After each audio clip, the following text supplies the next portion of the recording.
그리스도 안에 있는 은혜라는 제목으로 하나님 말씀을 받겠습니다.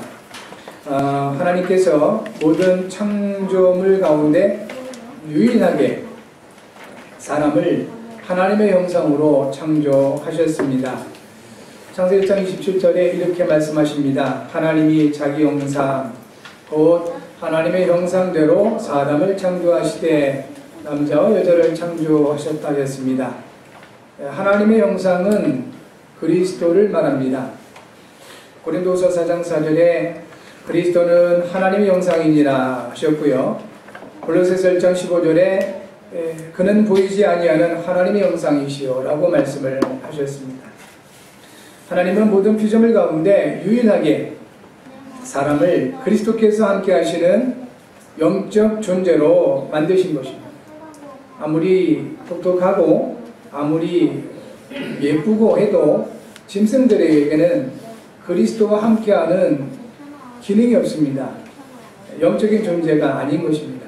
하나님 형상이 아닌 것입니다. 아무리 모자라고 아무리 부족해 보여도 사람은 하나님의 형상입니다. 그래서 사람을 소중하게 여기는 것입니다. 아무리 험하고 아무리 악하게 생각되어진다 할지라도 우리는 사람을 귀하게 보는 것입니다. 이유가 있는 것입니다. 하나님의 형상이기 때문에 그렇습니다.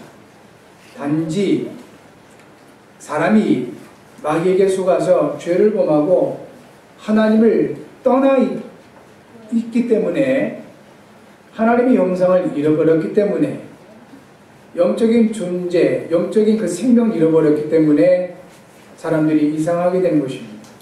악하게 되는 것입니다. 우리는 이와 같은 영적 비밀을 알고 사람을 소중히 여기며 사람을 귀하게 볼 수 있어야 되겠습니다.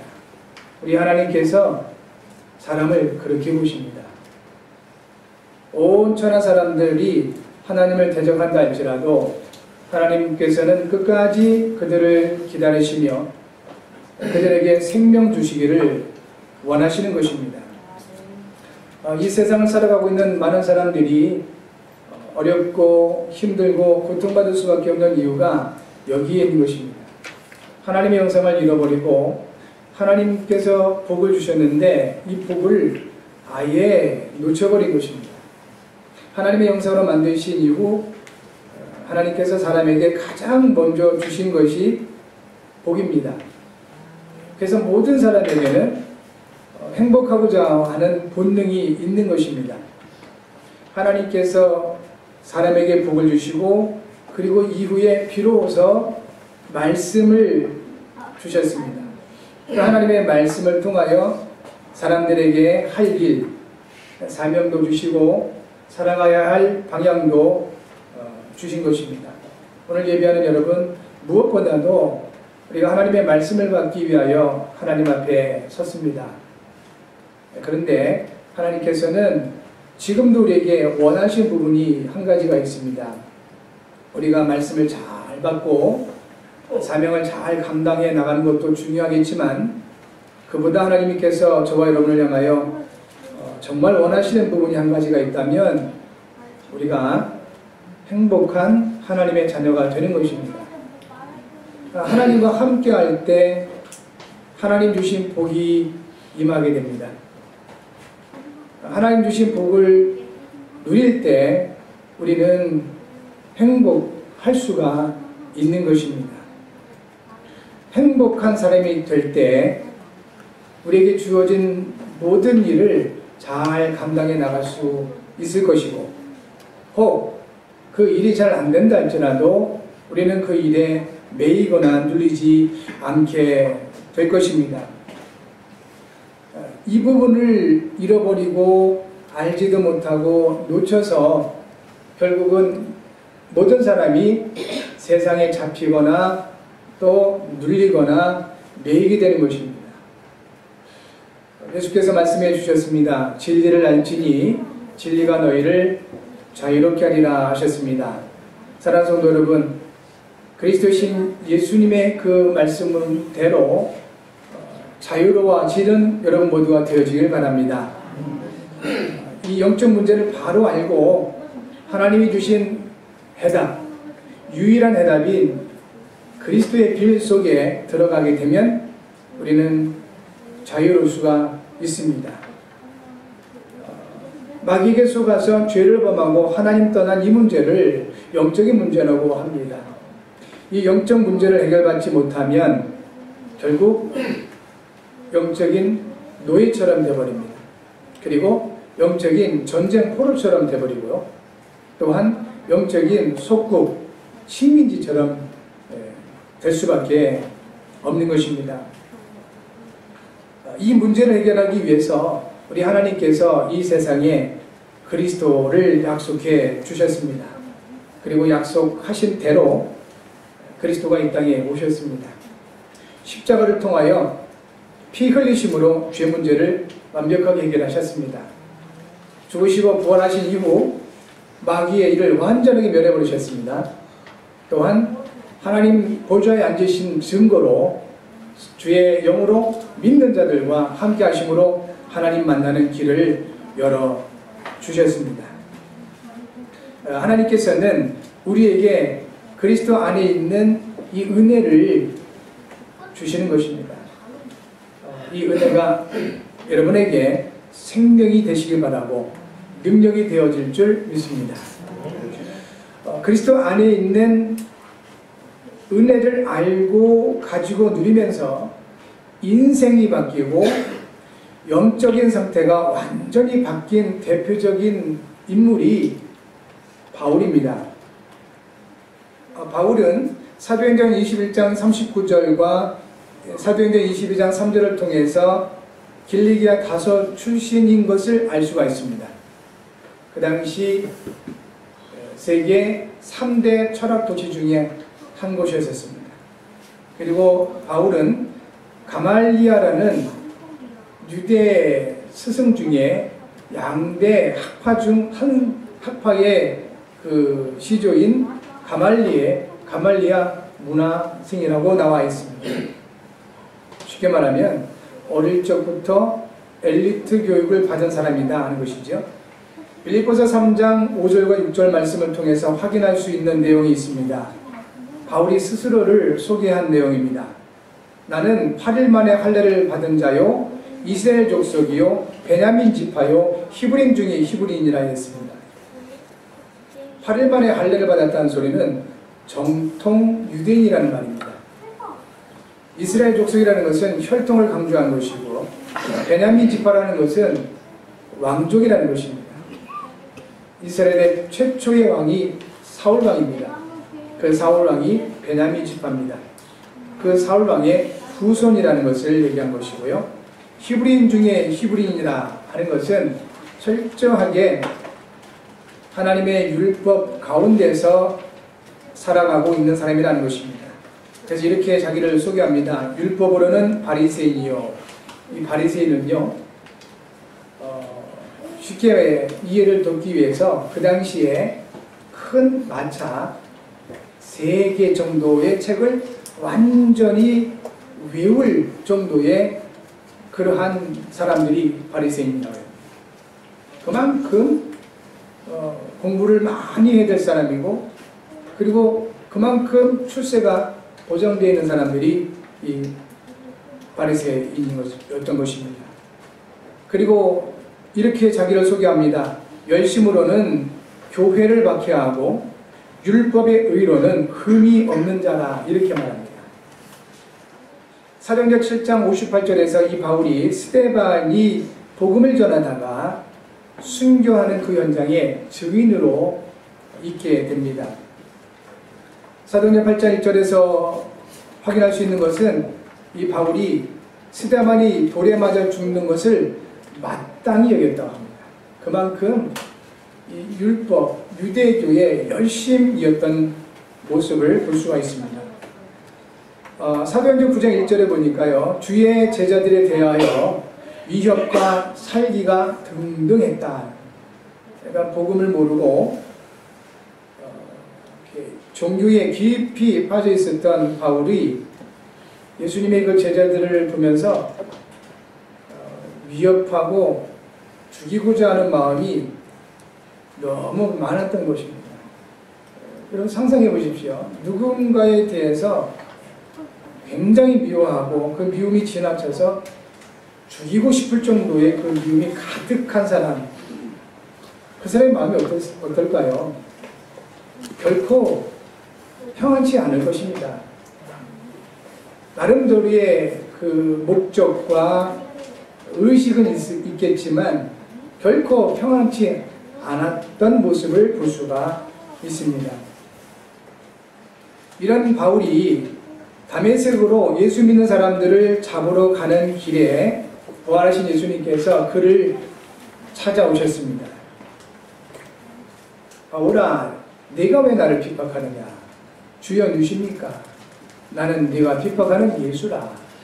이 부활하신 예수님의 음성 듣고 그 예수님을 만난 이후 바울은 완전히 변화되게 됩니다. 인생 전환점을 맞게 되는 것입니다. 부활하신 예수님께서 아나니아라는 제자를 통하여 이 바울에게 중요한 일생의 언약을 전달하게 하셨습니다. 이 사람 바울은 이방인들과 임금들과 이스라엘 자손에게 전하기 위하여 택한 나의 그릇이다. 이 말씀을 전달하게 하십니다. 그리고 바울의 평생의 이 말씀대로 이방인들, 임금들, 이스라엘 자손들에게 예수께서 그리스도 되신 복음을 증거하는 삶을 살아가게 되었습니다. 성격대로 쓰임받는 것 같습니다. 그렇게도 복음을 모르고 예수님을 대적하고 그 제자들을 죽이고자 했던 바울이 부활하신 예수님을 만난 이후에 바로 예수를 그리스도라 증언하여 다메섹에 사는 유대인들을 당혹하게 했다고 했습니다. 당연하겠죠. 유대교의 그 새싹, 미래, 철저한 율법주의자였던 바울이 어느 날 갑자기 예수님이 그리스도시다 라고 전하고 주장하니까 유대인들로서는 너무 당황스럽고 놀랐겠죠.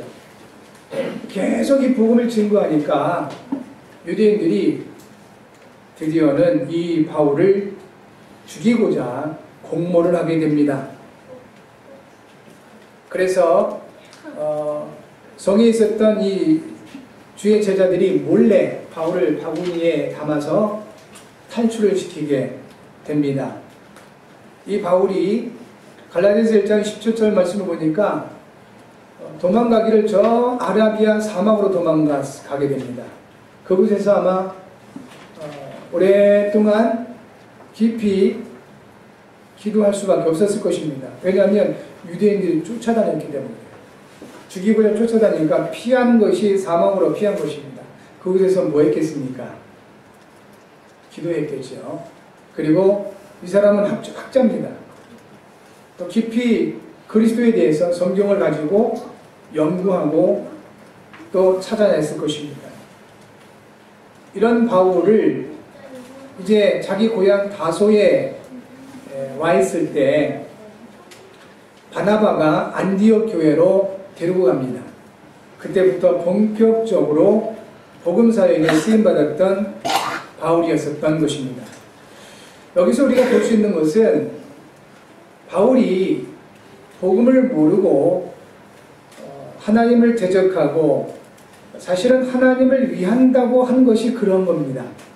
하나님의 영광을 위한다고 예수 믿는 사람들을 철저하게 핍박하고 죽이는 그 일에 앞장섰던 사람이 바울이었었던 것입니다. 그런 바울을 부활하신 예수님이 택하셔서 전도자로 바꿔버리십니다. 바울의 능력이 아닌 것이었던 겁니다. 오늘 저와 여러분들은 예배의 자리에 와 있습니다. 여러분들은 어떤 과정을 통해서 지금 이 자리까지 오셨습니까? 분명한 것은 단 한 사람도 우리 자신의 의도나 노력이나 어떤 의지를 가지고 이 자리에까지 올 수 있었던 사람은 없었을 것입니다.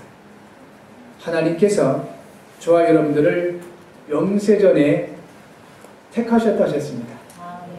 그리고 우리의 모습이 과거 복음을 몰라서 예수님을 대적을 하고 복음을 반대하고 심지어 바울처럼 예수 믿는 사람들을 그렇게 미워했었다 할지라도 그러한 과거를 묻지 아니하시고 저와 여러분들을 예수께서 그리스도시라는 복음 안에 불러주시고 우리를 통하여 바울과 같이 하나님의 은혜로 이 복음을 누리며 전하게 하신 것입니다. 우리 렘넌트들이 이 부분을 찾아나가야 될 것입니다. 어릴 때부터 교회 생활하면서 예배하면서 하나님 말씀을 받아서 이 복음의 의미와 가치를 우리는 놓칠 수가 있습니다. 그러나 어느 날 하나님께서 알게 하실 것입니다. 바울에게 다메섹 가는 그 길에 인생 전환점을 허락하신 하나님께서 저와 여러분들의 삶을 통해서도 반드시 인생 전환점을 주시게 될 것입니다. 이것이 복음입니다. 그리고 복음이 아니면 안 되는 것임을 알게 하시는 그날이 올 것입니다. 바로 그날이 오늘이 되어지시기를 바랍니다. 사건과 문제와 재앙을 통해서 복음을 깨닫고 인생 전환점을 갖는다면 많이 어렵습니다. 우리 자신들도 힘들고 어렵겠지만 나와 함께하고 있는 사랑하는 가족들이 더 어려울 수 있습니다. 하나님의 은혜로 복음이 깨달아지는 은혜가 있길 바라고요. 그 하나님의 은혜로 여러분 복음을 누리는 축복이 있기를 진심으로 주의 이름으로 축복합니다. 하나님께서 우리에게 그리스도 안에 있는 은혜를 주셨고 또 이 은혜를 누리기를 원하십니다. 바울에게 역사하신 이 하나님의 은혜가 저와 여러분에게도 와 있습니다. 그렇다면 에베소서 1장 7절 말씀을 통해 그리스도 안에 있는 은혜가 임했을 때 우리에게 나타나는 증거, 영적인 증상들을 확인해야 되겠습니다. 가장 먼저 그리스도 안에 있는 은혜는 하나님이 만드신 나를 찾게 됩니다. 하나님의 은혜가 임했을 때 가장 먼저 나타나는 증거, 또 우리에게 나타나는 증상이 있는데 그것은 바로 그리스도 안에 있는 나, 하나님이 만드신 나를 찾게 되더라는 것입니다. 그리스도 안에 있는 저와 여러분들은 하나님의 자녀입니다. 이것이 찾아지게 되는 것입니다. 아, 내가 하나님 자녀구나 라는 사실이 찾아지고 보여지고 확인되는 것, 이것이 하나님의 은혜입니다. 그리스도 안에 있는 우리는 예수님의 제자입니다. 예수께서 말씀하신 대로 너희가 내 안에 구하고 내 말이 너희 안에 구하면 무엇이든지 원하는 대로 구하라 그리하면 이루리라 하시고요.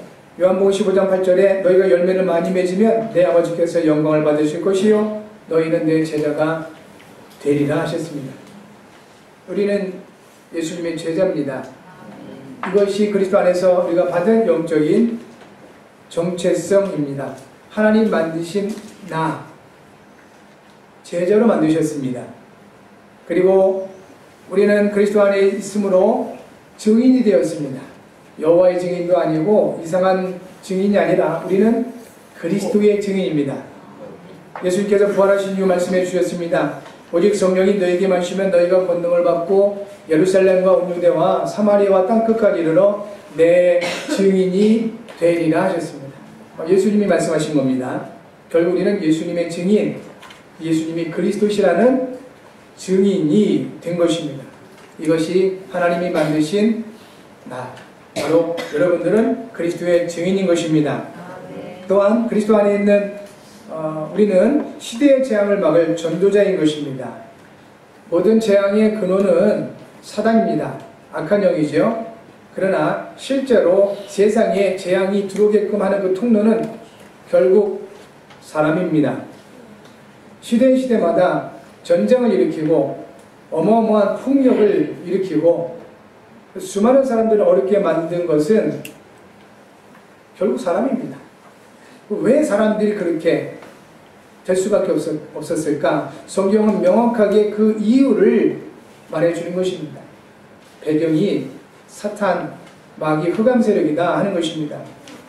우리는 지속해서 사람을 미워하고 사람을 대적하는 것이 아니라 우리의 대적의 상대, 우리가 정말 미워해야 할 그 상대는 사람이 아니라 사람을 그렇게 만드는 악한 영, 마귀입니다. 그리스도 안에 있는 여러분에게는 어마어마한 권세가 주어져 있는데 이것을 마귀가 잘 압니다. 여러분들이 예수님이 그리스도 되심을, 나와 항상 함께 계심을 확인만 하더라도 이 마귀는 벌벌 떨고 떠나게 되는 것입니다. 그래서 재앙을 막을 전도자가 되는 것입니다. 열심히 사람 붙잡고 복음 설명하고 교회 나오라고 얘기하는 것이 아닙니다. 그 이전에 사람을 통해서 역사는 사단의 세력을 명확하게 알고 그리스도신 예수의 이름으로 흑암을 결박하는 기도하는 것입니다. 이것이 전도자의 권세입니다.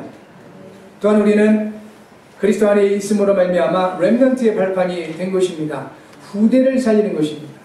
여러분, 자녀를 사랑할 때 비싼 옷 입혀주고 맛있는 밥 먹여주고 좋은 삶의 배경이 되어준 것도 자녀 사랑의 한 방편이 될 수 있겠지만, 그렇게 살면서 아이들이 복음 몰라서 영적 문제에 빠져 시달리게 된다면 어떻게 되겠습니까? 그러므로 진정한 자녀 사랑은 복음을 전달해 주는 것입니다. 복음으로 인생의 답을 찾게 하는 것이 진정한 자녀 사랑이다 하는 것입니다.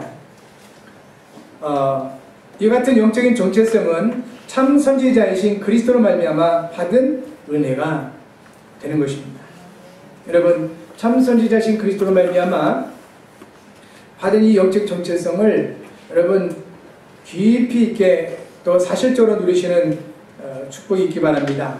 두 번째, 그리스도 안에 있는 은혜는 하나님이 주신 것을 찾게 됩니다. 이 하나님 은혜가 임했을 때 가장 먼저는 하나님 만드신 나를 찾게 하고, 두 번째는 하나님이 나에게 주신 것을 찾게 한다 하는 것입니다. 다름 아닌 하나님의 자녀된 권세를 찾게 됩니다. 예수님을 그리스도에 믿고 영접한 사람은 하나님의 자녀된 권세가 주어져 있습니다. 영접하는 자, 곧 그 이름을 믿는 자들에게는 하나님의 자녀가 되는 권세를 주었으니 그랬습니다. 누가복음 10장 19절에 예수님께서 제자들에게 말씀하셨습니다. 내가 너희에게 뱀과 저가를 밟으며 원수의 모든 능력을 제어할 권능을 주었으니 너희를 해칠 자가 결코 없으리라 하셨습니다. 여러분, 이 예수님께서 주신 이 권능을 사실적으로 사용하실 수 있어야 됩니다. 정체성은 확인만 하시면 됩니다. 내가 하나님 자녀구나 라고 확인만 하시면 됩니다. 그러나 권능은 사용하셔야 됩니다. 그럴 때 실제로 능력으로 증거로 나타나게 됩니다. 여러분, 그리스도이신 예수님 여러분과 항상 함께 하십니다. 그래서 생각을 많이 하셔야 되겠지만 생각만 많이 하게 되면 100% 불신앙으로 빠지게 됩니다. 생각을 많이 하지 마시고 기도를 많이 하는 은혜가 있기 바랍니다. 사람 만나서 말을 많이 하다 보면 실수하기 마련입니다. 그래서 말을 많이 하려고 하지 마시고 여러분 권능을 사용하시길 바랍니다. 그리스도이신 예수의 이름을 사용하셔야 되겠습니다. 이 같은 권세와 능력은 참 왕이신 그리스도로 말미암아 주어진 은혜입니다. 그리고 마지막 세 번째, 그리스도 안에 있는 은혜는 하나님이 주신 현장을 살리게 합니다.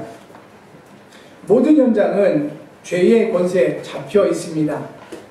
로마서 3장 23절에 모든 사람이 죄를 범하였음에 하나님의 영광에 이르지 못하다니 그랬습니다. 사람이 있는 곳이 그 현장입니다. 결국은 모든 사람이 죄를 범한 죄인이기에 그런 사람들이 있는 곳은 죄가 있을 수밖에 없습니다. 여러분 아시잖아요? 다른 것은 다 불신자하고 소통이 가능합니다.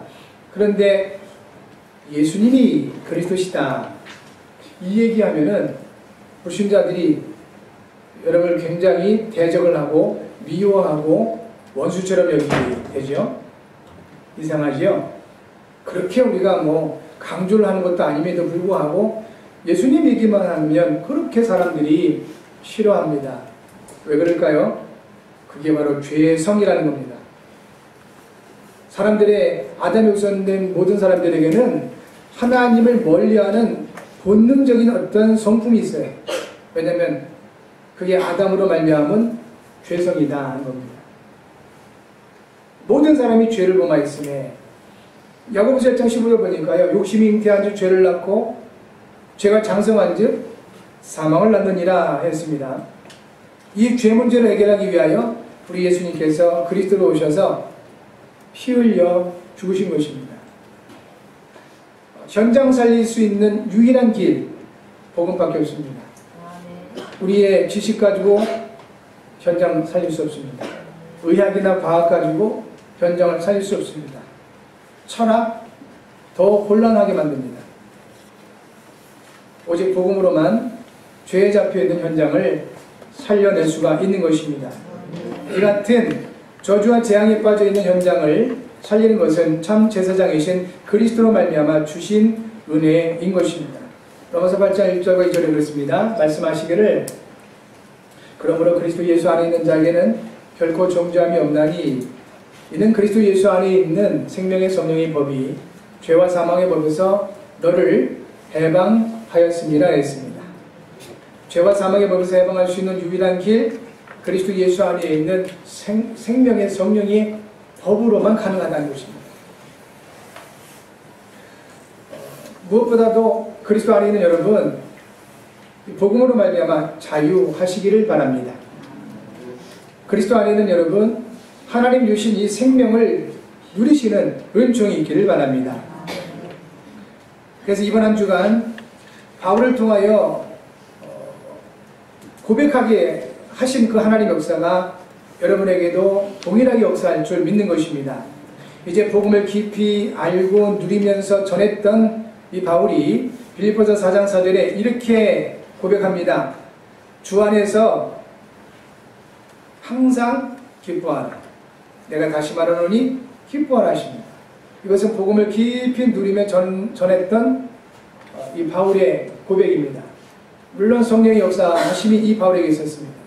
여러분, 우리가 하나님의 은혜를 받게 되면 구원의 축복을 누리게 됩니다. 내게 이 하나님의 은혜를 묶어두면 절반의 가치밖에 나올 수가 없습니다. 가치는 있는데 절반의 가치밖에 없습니다. 이 하나님의, 내게 임한 이 하나님의 은혜를 다른 사람에게 전달하고 나누기 시작할 때부터 이 하나님의 은혜는 완성되는 것입니다. 바울의 고백이 바로 그 고백인 것입니다. 주 안에서 항상 기뻐할 수 있는 은혜가 있게 될 줄 믿습니다. 그리고 빌립보서 4장 13절에는 이렇게 성령에 충만받은 바울이 고백합니다.